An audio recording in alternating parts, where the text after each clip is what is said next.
sous la neige, contre vent de marée, vous êtes déplacé ici, régulièrement, vous faites 14 heures de route pour aller à la haine, aller exprimer non seulement votre solidarité au président Laurent Gbagbo, mais surtout aller dénoncer l'imposture et l'inacceptable de l'Union en Côte d'Ivoire. J'ai le devoir de vous dire merci. En tant que très fort collaborateur du président Laurent Gbagbo, j'ai le devoir de vous dire merci.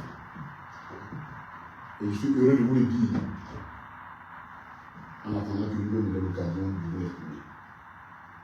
Nous sommes conscients de votre combat, de ce que vous avez fait, de votre engagement, et certainement que le président aurait été libéré, mais sa victoire aurait été moins éclatante s'il n'y avait pas cette mobilisation, parce que c'est cette mobilisation qui a déjà préfiguré de l'éclat de la figure de la victoire qu'il allait avoir. Moi j'étais à la une fois, et une gardienne m'a dit, en fait, j'avais salué le président, on a frappé, il dit, ah, on avait toutes sortes de prisonniers ici. Il a commencé à citer un certain nombre de personnes. Mais un prisonnier dont on dit qu'il aurait tué et massacré cette population, qui reçoit autant de soutien, c'est la première fois que nous donnons. Et donc, je tiens à vous dire merci. Au nom de toute la direction du parti et au nom du président Laurent Gbagbo et de sa famille, je vous dis merci pour cet acte de solidarité.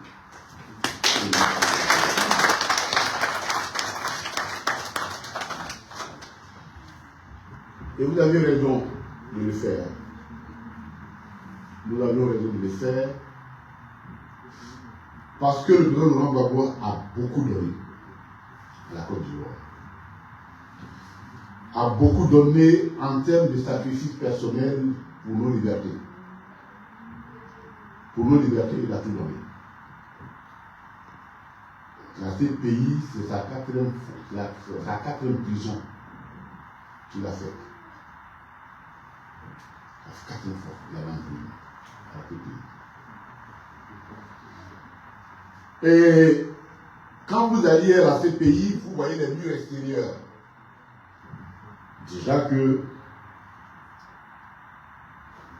à vue d'œil, il sème la désolation. C'est les murs de tristesse. Mais à l'intérieur, c'était pire. À l'intérieur, c'était pire. N'oublions pas que le président Laurent Gbagbo a vécu 8 ans dans une cellule de 9 mètres carrés. Et parfois, les gens disent non, bon, les gens naïvement pensaient que il était dans une villa où, en tout cas, il avait des avantages particuliers liés à son statut d'ancien chef d'État. Non, la prison de Schengen n'était pas du tout une prison faite pour les chefs d'État. C'était une aide des prisons, la prison normale, la aide, cette ville-là. Et comme la population carcérale a beaucoup diminué là-bas, la CPI a négocié une aide de cette prison qu'on affectait à ces prisonniers. Donc la prison n'est pas construite pour recevoir des anciens frères du président. Il a vécu dans cette prison. Mais tout était réuni à ce moment-là pour que moralement il craque. Et quand vous êtes craqué moralement, votre état de santé prend un coup. Nos santé reposent fondamentalement sur d'abord notre santé mentale, nos forces mentales qui déterminent notre santé physique et biologique. Il fallait le casser moralement. Et de la façon dont il a même transféré, le président a été transféré le 23 novembre, le 29 novembre.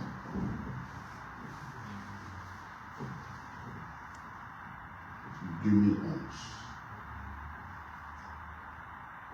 C'était déjà l'hiver.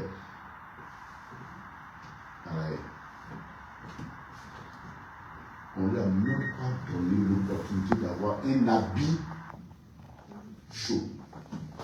C'est-à-dire, manifestement, même dans le transfert du président Laurent Gbagbo, il y avait la volonté de le tuer.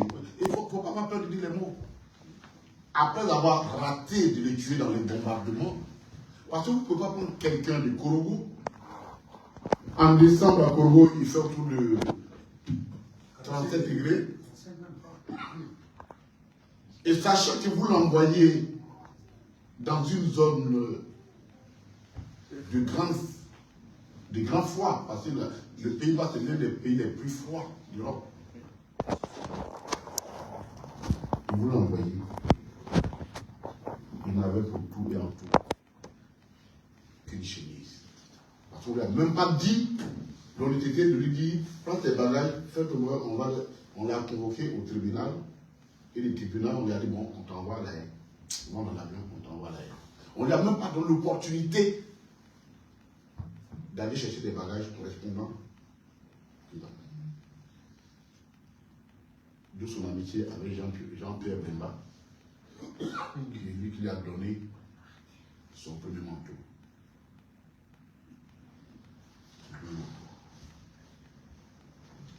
Il est parti dans ces conditions les plus terribles.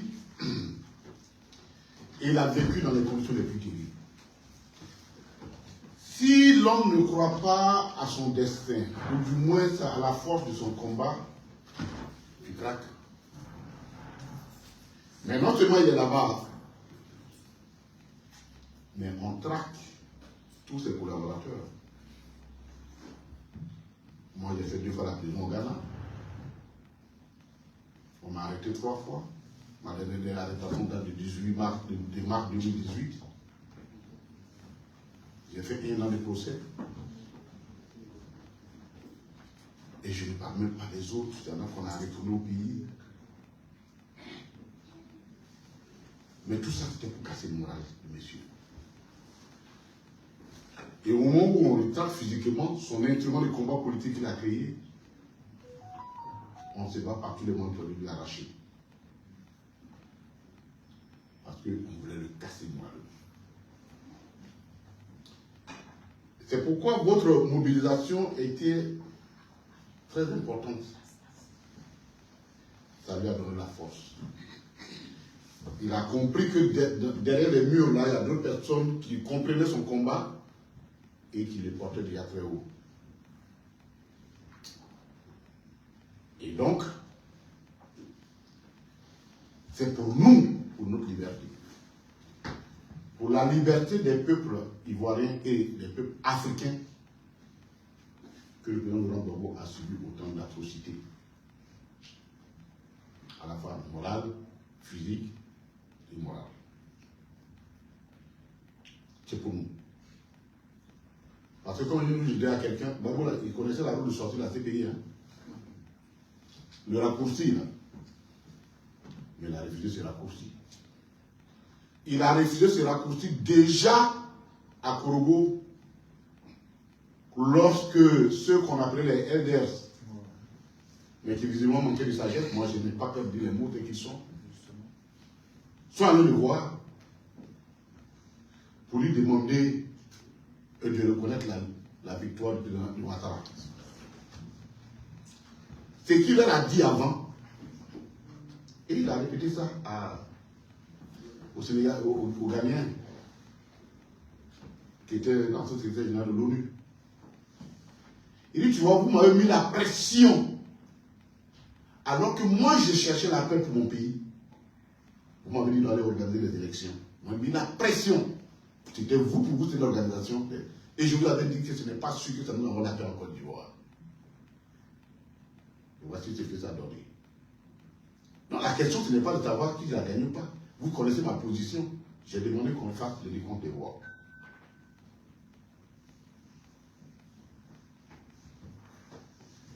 S'il avait reconnu la victoire à ce jour-là, oui, certainement n'aurait pas été à la CPI. Mais nous tous, autant que sommes assis ici, nous aurions honte de nous-mêmes.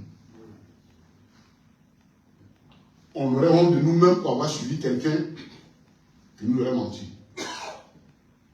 Or, aujourd'hui, en ce qui me concerne et ce qui me donne la voix forte et la grande gueule, et que j'assume, je marche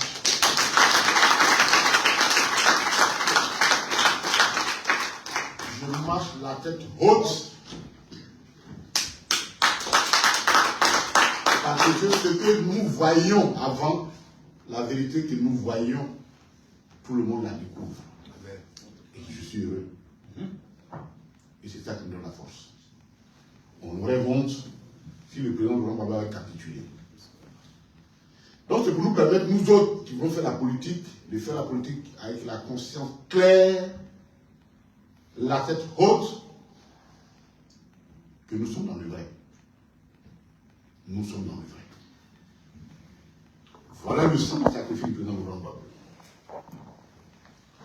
Et quand il rentre, et qu'il dit, allons-y créer un parti politique, je peux vous dire déjà que même si cette crise-là n'avait pas éclaté au RPI, le président Laurent Gbagbo, une fois rentré, il a présenté les premières personnes à qui je vais dire ces écrits, il aurait procédé à une révision profonde des textes du RPI afin qu'ils correspondent à sa nouvelle vision qui est que tout va s'enlever autour de deux valeurs essentielles, notre fidélité et le panafricanisme. Il était clair dans sa tête. C'était clair dans sa tête qu'il allait réformer son parti pour qu'il réponde aux aspirations, aux attentes des peuples africains. Parce qu'il a été conscient de sa responsabilité historique à la fois vis-à-vis des peuples ivoiriens et des peuples africains. D'où la création du PPACI, d'où le nom parti des peuples africains, c'est Côte d'Ivoire, qu'il a conçu comme l'instrument de la coordination de nos efforts, de nos intelligences, de nos énergies. Au-delà des frontières qu'on a héritées, ce sont des frontières qu'on a héritées. Là, si on est le matin, on dit, bon, ça m'appartient, ça t'appartient, ça t'appartient. Mais que nos peuples ignorent, les peuples africains ne connaissent pas les frontières. Les peuples se reconnaissent entre eux. Ils se reconnaissent dans leurs difficultés quotidiennes, qui datent depuis les 5 siècles, même 7 siècles. Ayons le courage parfois de la notre histoire. C'est l'une des histoires les plus dramatiques du monde. Que les gens cherchent à minimiser. Oh, moi je n'ai rien contre la souffrance des Juifs, c'est vrai. Mais moi j'ai le courage de regarder les gens en face pour dire qu'elles ne pèsent rien comparé à la souffrance des peuples africains. Et le courage c'est de dire, je ne minimise pas la souffrance. Mais nous c'est 7 siècles de persécution.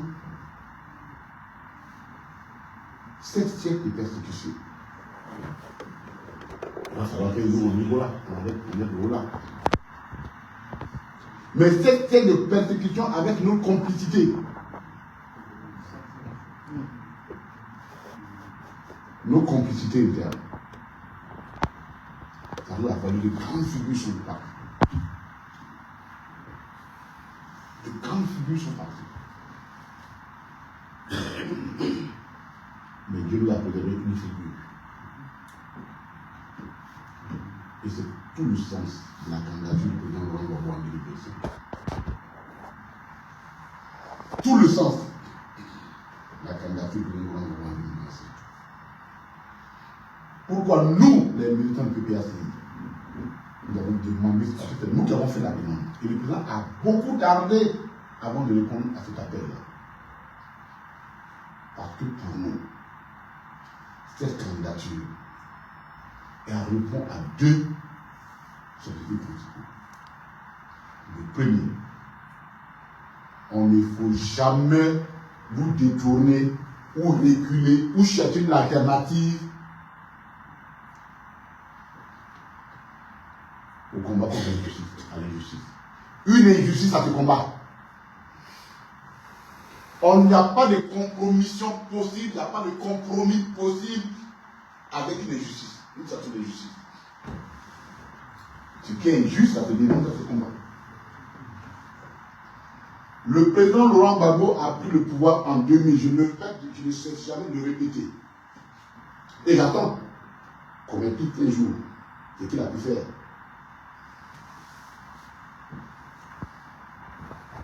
Il a été élu le 24 juin 2000.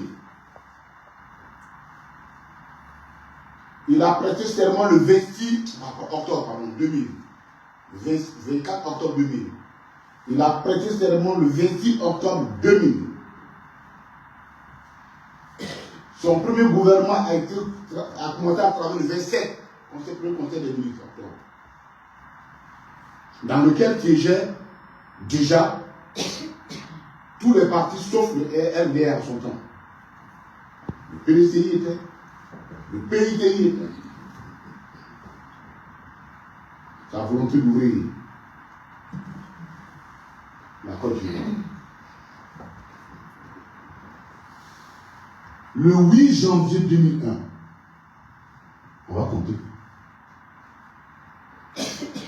27 octobre, quelqu'un fait fonction le 26 octobre. Son gouvernement fait le 27 octobre. Octobre, c'est 31 jours, donc ça fait 14 jours pour finir. 4 jours pour finir octobre. Vous avez le mois de novembre qui fait 30 jours, ça fait 34 jours. Vous avez décembre qui fait 31 jours, ça fait 65 jours.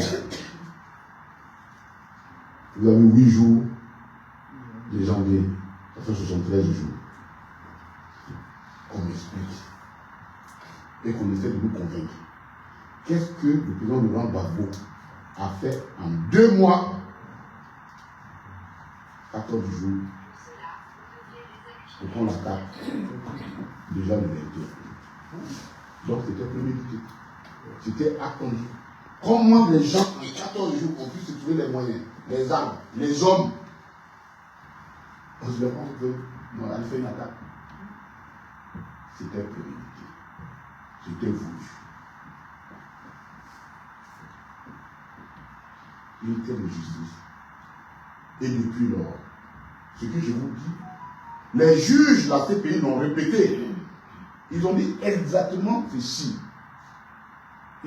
On ne lui a jamais laissé, depuis que le président Laurent Gbagbo a été élu, il ne lui a jamais laissé le temps de gouverner le pays. C'est écrit noir sur blanc la décision de la CPI.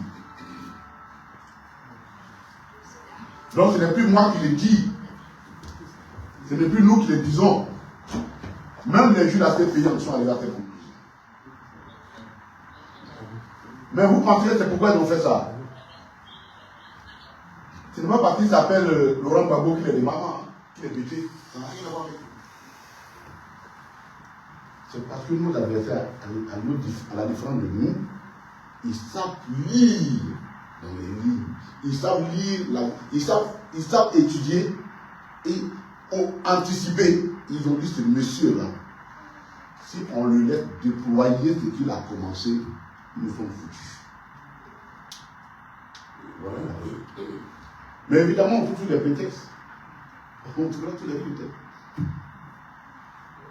Il est contre ceci, il est contre cela. Quelqu'un qui est venu au pouvoir, il n'a fait que 2 mois. Comment on peut savoir qu'il est contre quelqu'un? Il n'a même pas encore déployé son système.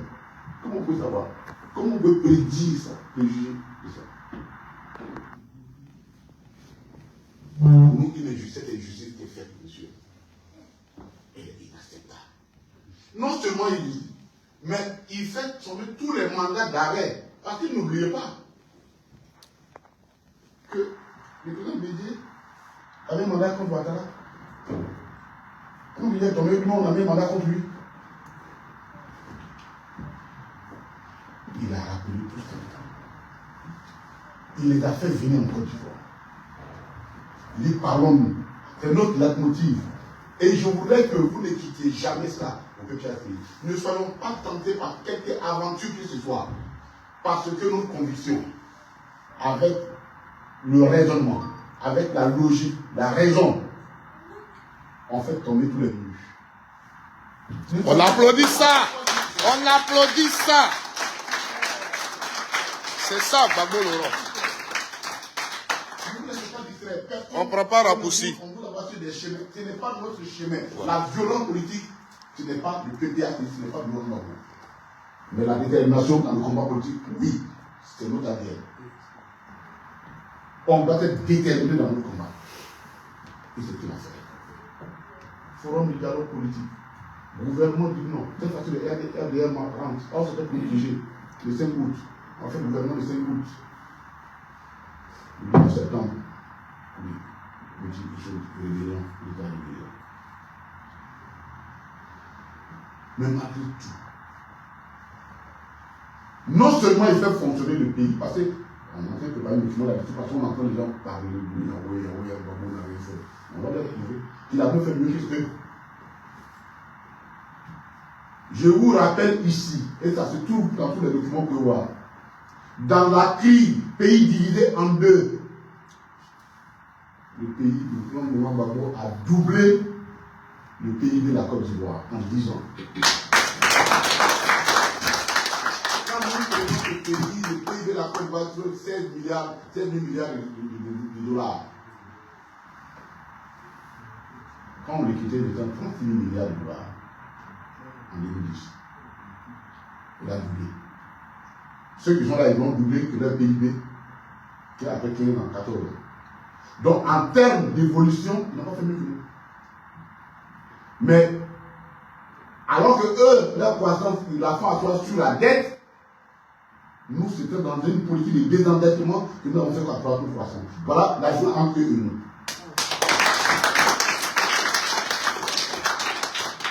Voilà la raison entre un homme d'État et un homme de pouvoir. Le président Gbagbo, c'était un homme d'État. Et les autres, c'est des hommes de pouvoir. Les deux sont totalement différents.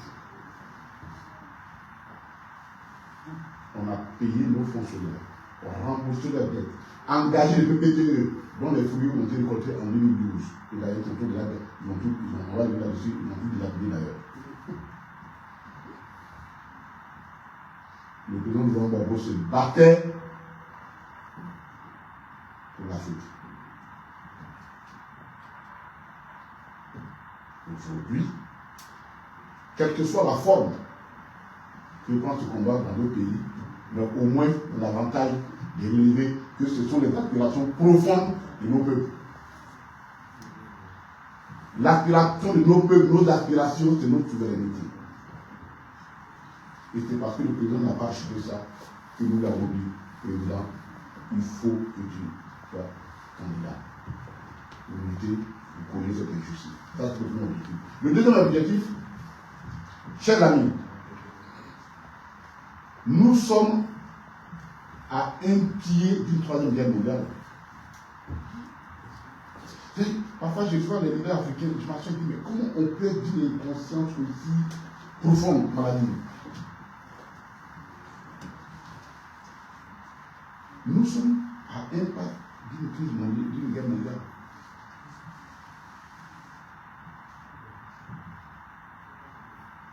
On a dit que la révolution, c'est juste les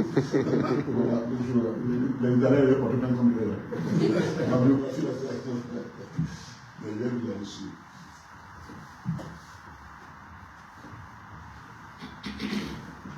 le monde se redessine.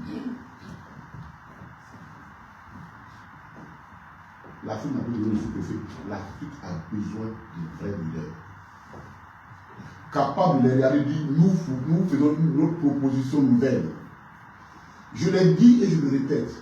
Il n'est pas question pour nous de quitter une domination pour aller sous une autre domination.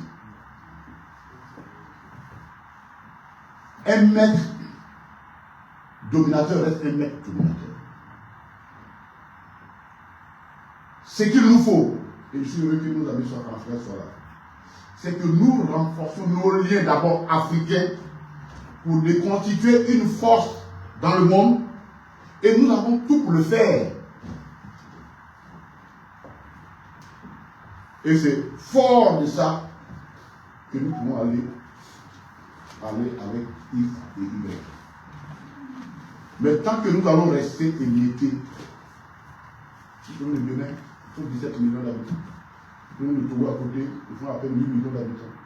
Le Ghana, qui est un peu plus nombreux que nous, il faut autour de 31, 32 millions. Nous, 30 millions, tout de même. Donc, à part le Nigeria qui nous fait le volume,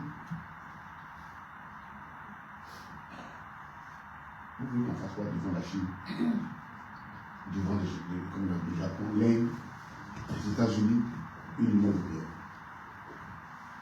La Côte d'Ivoire demande quoi? Ton chocolat? Ton cacao? Enfin.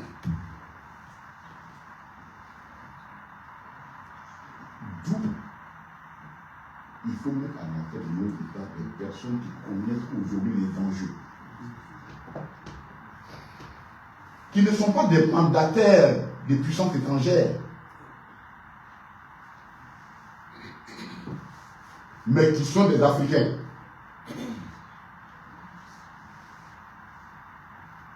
Et encore, tu vois dans l'espace et la politique.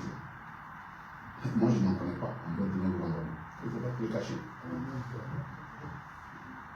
Donc, sa candidature répond surtout à une question fondamentalement géostratégique, idéologique et au combat du moment. La question, c'est même pas un problème là. Il a les vieux, etc. La question n'est pas biologique.